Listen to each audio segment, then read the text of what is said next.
हरियाणा विधानसभा के monsoon session के दूसरे दिन मंगलवार को सुबह सदन की कार्यवाही शुरू हुई। 3 घंटे 1 बजे तक सदन की कार्यवाही लगातार जारी रही। दोपहर 1 बजे भोजन अवकाश हुआ और इस भोजन अवकाश के दौरान मुख्यमंत्री मनोहर लाल खट्टर, उप मुख्यमंत्री दुष्यंत चौटाला सहित सभी विधायकों और मंत्रियों ने विधानसभा में ही लंच किया। आपको बता दें कि विधानसभा सचिवालय की ओर से नई परंपरा शुरू करते हुए विधानसभा में ही विधानसभा सेशन के दौरान मंत्रियों विधायकों के लिए 100 रुपये की विशेष थाली का इंतजाम किया गया है और यह नई परंपरा काफ़ी पसंद की जा रही है। खैर 2 बजे के बाद फिर से सदन की कार्यवाही शुरू हुई।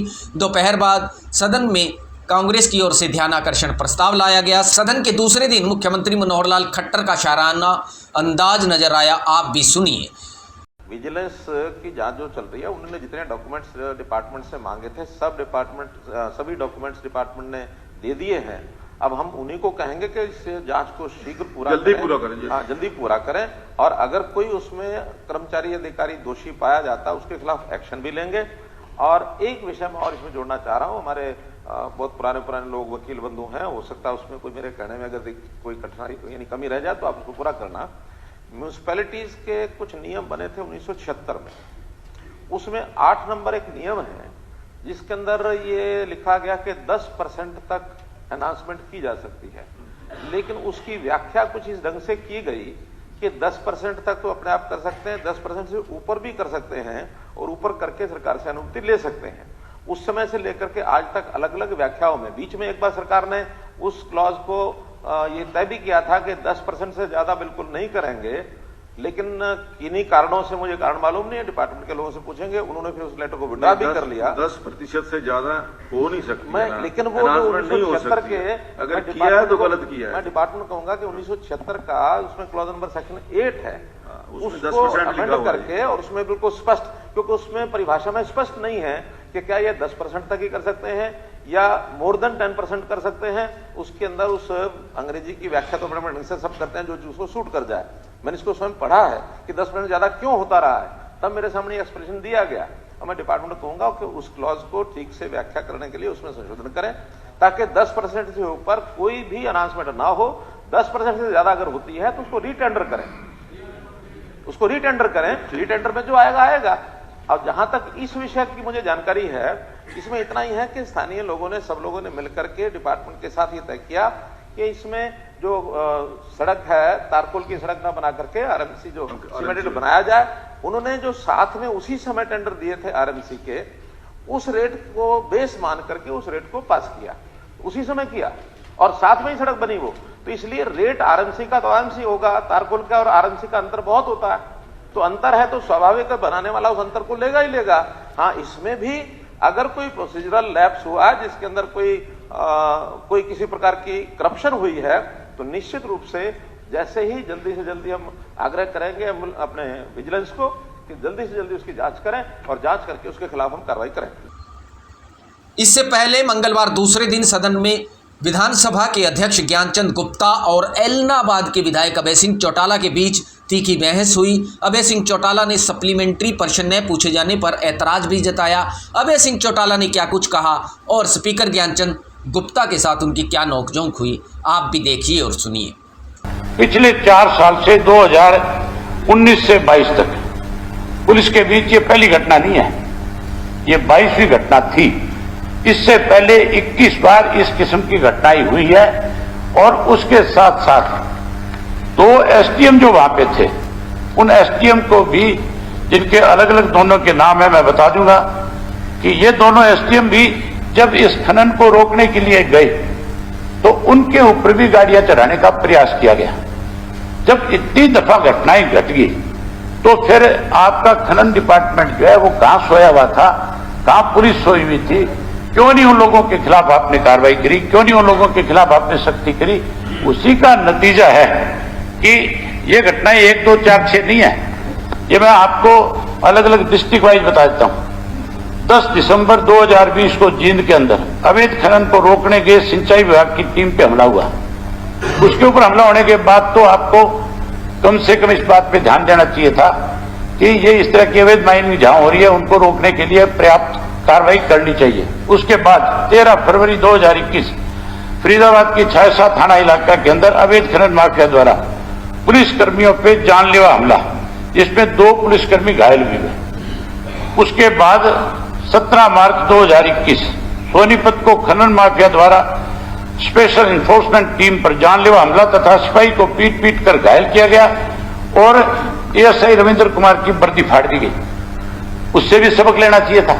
नहीं, ये कुछ भी कर सकता है। ये डिटेल बाकी आपके पास डिटेल्स है, कहाँ कमी है आपकी, इनको डिटेल आप दे दीजिए और जो प्रश्न आपने किया उसका जवाब मैं किसी से मैं यहाँ पूछ नहीं सकता ये बात। नहीं, जब सब कुछ हो रहा था आपने रोका क्यों नहीं? नहीं पूछिए, मैं कह रहा, मैं कोई गलत चीज नहीं पूछ रहा। नहीं ये आपके जो सरकार के दिए आंकड़े हैं वो पूछ रहा हूँ। डिटेल के अंदर उसके बाद 9 दिसंबर 2021 को अम्बाड़ा के अंदर नारायणगढ़ क्षेत्र के अंदर अवैध खनन माफिया जो है टीम, जब खनन की टीम गई उनके ऊपर भी जानलेवा हमला करने का काम किया, उससे भी सबक नहीं लिया।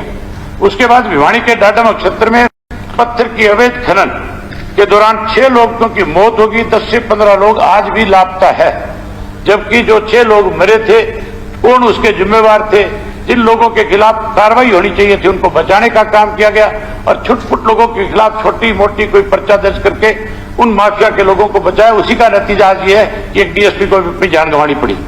इस तरह फिर 15 मार्च 2022 को यमुनानगर में आरटीआई विभाग द्वारा पकड़े गए ट्रक के दौरान दुर्घटना में एक आरटीआई विभाग के अधिकारी को जिंदा जला के मार दिया उसको, उससे भी सबक नहीं लिया। उसके बाद 19 जुलाई को नूह में हुआ। इसके अनुसार दिसंबर 2020 से मार्च 2022 के बीच हरियाणा के खनन संबंधी घटनाओं में कम से कम 20 लोगों की मौत हुई। फिर सबक लेना चाहिए था।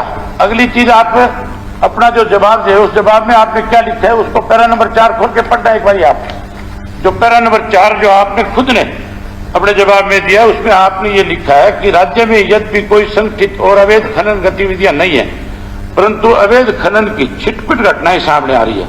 मतलब ये छुटपुट घटनाएं बता रहे हैं, जिसके अंदर पैरा नंबर 4 के अंदर भी आपने ये लिखा और बताया कि 2019 से 2022 तक 5 जिलों के अंदर 4121 वाहन आपने पकड़े हैं अवैध खनन का काम करने वाले। इतने वाहन पकड़ लिए और आप इसको छुटपुट घटना बताते हो।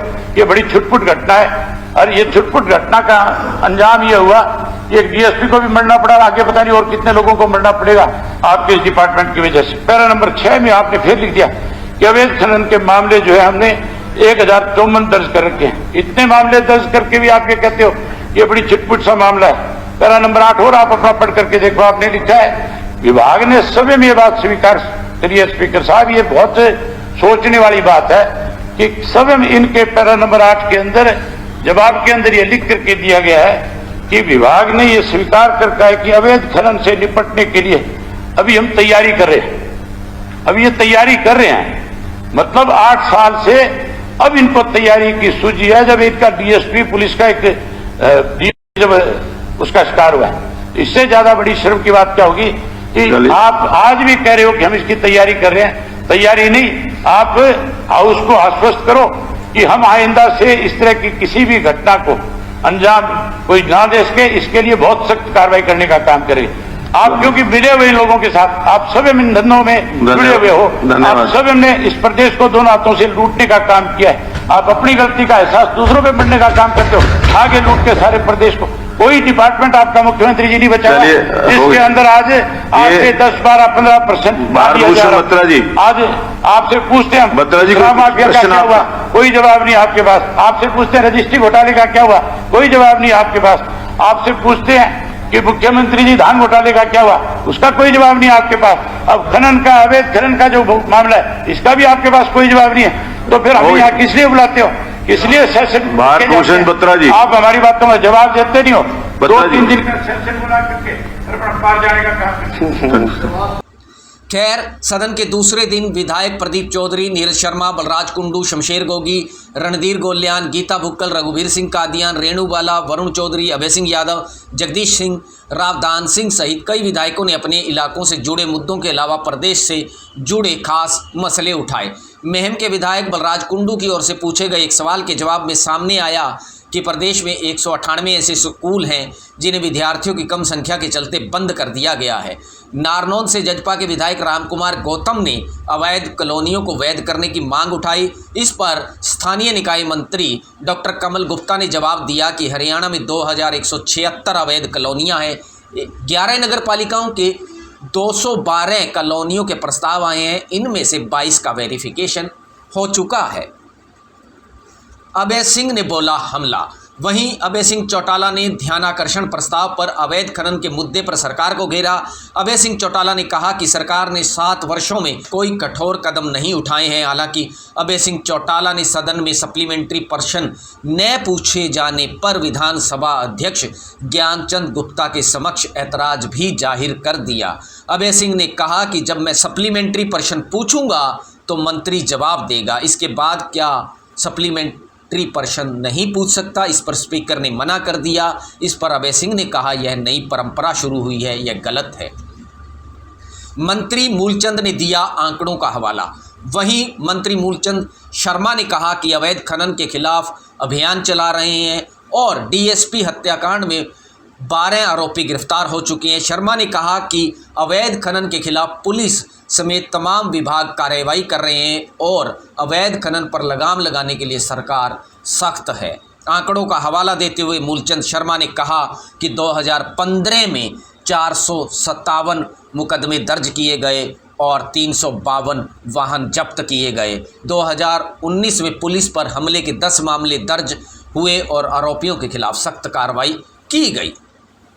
डिप्टी सीएम और विधायक गीता भुक्कल में नोक-झोंक। सदन में दूसरे दिन डिप्टी सीएम दुष्यंत चौटाला और झज्जर की विधायक गीता भुक्कल के बीच भी तीखी बहस हुई। दुष्यंत चौटाला ने कहा कि विधायक ने गड्ढों में जाकर बारिश होते ही फोटो करवाई है, अगली बार फोटो दुरुस्त कर लाएं।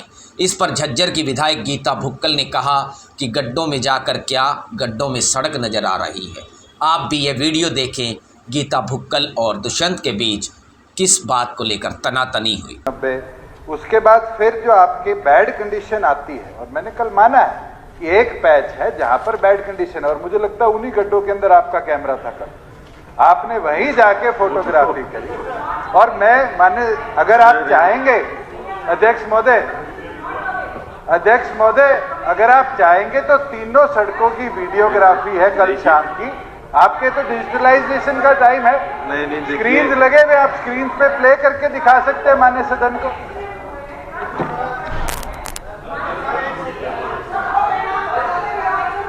बैठ जाइए, आप जो बोल रहे हैं वो जानते हैं बोलना, नहीं उनको आप क्या वो बोलना जानते हैं। बोलने अध्यक्ष महोदय, आपके माध्यम से आपका मैं धन्यवाद करती हूँ, आपने समय भी दिया। अब हम क्या गड्ढों की तो फोटो आपको भेजेंगे?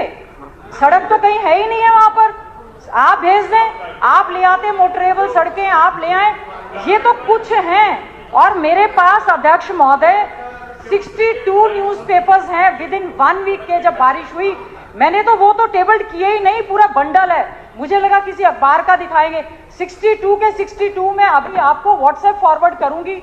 लगातार वहीं से डीसी निकलते हैं, वहीं से एसपी, और नगर परिषद के चुनाव के दौरान पूरी सरकार वहां से निकली। उन्होंने माना है कि कुछ एरिया के अंदर है ऐसा, सर मेरा अध्यक्ष महोदय सभी जगह की ये बदतर स्थिति है। और अध्यक्ष महोदय मैं कहना चाहूंगी, हमारे वहां के कुछ अधिकारियों के मुझे फोन आए कि मैडम आपने तो प्रश्न लगा के हमें फंसा दिया। वो उन लोगों ने एस्टिमेट्स बार बार भेजे हुए, मेरे पास पत्र हैं जो कि आपके पास एस्टिमेट्स भेजे गए हैं। मैं आपसे रिक्वेस्ट करती हूं, जो हमारे एस्टिमेट 1.5 साल से लंबित हैं, आप उनको क्लियर करवा दें, पत्र संख्या डेट के साथ मैं आपको दे दूं, आप ये मान जाएं। उनका क्या करोगे? नहीं, जो भी एस्टिमेट्स अध्यक्ष महोदय हमारे वहां के अधिकारियों ने भेजे हैं, क्योंकि मैं वहां पे भी हमने ग्रीवेंस से लेकर सभी में इस मैटर को बहुत बार टेकअप किया है। अध्यक्ष महोदय मैं धन्यवाद करूंगी कि कल इस पे चर्चा हुई। मंत्री जी को, डिप्टी चीफ मिनिस्टर को अपने विभाग की गलतियों को मानना चाहिए। 2016, 17, 18, 19 आपने मुझे कहा था 15 महीने के अंदर छूछकवास बाईपास बना देंगे। पिछली बार मैंने कहा ग्वालिसन से लेकर छूछकवास तक, लोगों ने बोला जी थेगली लगन लग रही है। इसमें तो आप मुझे कहीं भी मैं चैलेंज एक्सेप्ट करती हूँ अध्यक्ष महोदय, एक जगह पर भी पैच वर्क होता हुआ, अध्यक्ष महोदय मैं चैलेंज एक्सेप्ट करती हूँ आपका, अगर मेरे झज्जर की शहर में अवेलेबल करा दो, हम बना देंगे 15 महीनों में बाईपास बना देंगे। आप लैंड तो अवेलेबल करा, लैंड इज अवेलेबल, आप वहां जाकर अध्यक्ष महोदय land is available, land is available 37 lakh के साथ सर केवल 4 लोग। आपने खुद वहां जाकर व्यवस्था ऐसी बनवा रखी कि किसान आज रेट वेरिएशन इतनी कर बैठे। नहीं सर, नहीं sir, they don't want to do anything for the Jhajjar constituency. Balraj Kundu ने तथ्यों से सरकार को घेरा। वहीं महम के विधायक बलराज कुंडू ने सदन में सरकारी स्कूलों से जुड़ा मुद्दा उठाते हुए कहा कि स्कूलों में 39,000 से अधिक पद खाली पड़े हैं। तर्कों, तथ्यों और आंकड़ों का हवाला देते हुए बलराज कुंडू ने कहा कि CET के एग्ज़ाम को लेकर बच्चों और अभिभावकों में असमंजस की स्थिति है। 11 लाख बच्चों के भविष्य का सवाल है। सरकार स्थिति स्पष्ट नहीं कर रही है। कुंडू ने क्या कुछ कहा, आप भी सुनिए। ये फिल्म में जो वो सब कुछ इसके अंदर ओपन हो रही है।